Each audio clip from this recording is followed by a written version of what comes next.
ভাই আমি মাদারপুর সংবাদ রিপন বলছিলাম। এই যে আধা ঘন্টা ধরে আমি একটা রুগী নিয়ে আইছি মাদারপুর সদরে। আধা ঘন্টা ধরে বিষ খেয়েছে, একটা লোক আমার কাছে আসতেছে না। আমি আধা ঘন্টা ধরে লোক ডাকতেছি, আপনারা একটু দেখেন, এটা একটু প্রতিবাদ করেন ভাই। আধা ঘন্টা ধরে আমি মাদারপুরে যে সদরে আসছি, একটা রুগী লিয়ে বিষ খাওয়া রুগী লিয়ে একটা লোক আমার কাছে আসে না।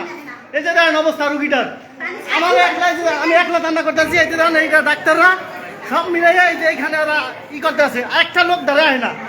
এই দেখেন, এই যে এই লোকটা বারবার বলে আমার পানি খান, এখানে লোক আছে দেখেন, একটা লোক আসে না ভাই। আপনারা একটু দেখেন, দেখেন আমি পরিচয় দিচ্ছি, আমি একজন সাংবাদিক, তারপরেও মনে করেন আর আমার কাছে কেউ আসে না। এসে দেখেন ভাই, আপনারা এটা প্রতিবাদ দিবেন ভাই। আপনারা বাপি ভাই, আপনি একটু দেখেন, আমি আধা ঘন্টা ধরে আগে আমি নিজে ভিজে গেছি, একটা লোক আমার কাছে আসে না কেউ। বিষ খাওয়া রুগী দেখে ভাই আর কেউ আমার কাছে আসে না। আপনারা একটু দেখেন ভাই, চিকিৎসা দেন, এটা লাইভে ধরিয়ে রাখ, ঠিক আছে?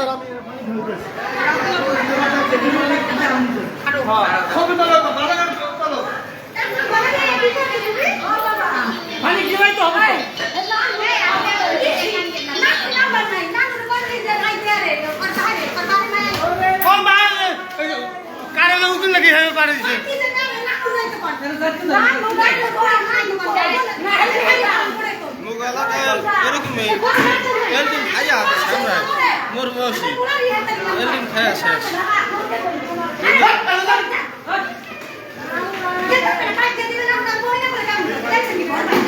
বমই তো করতেছে না, বমই তো করতেছে না করলো।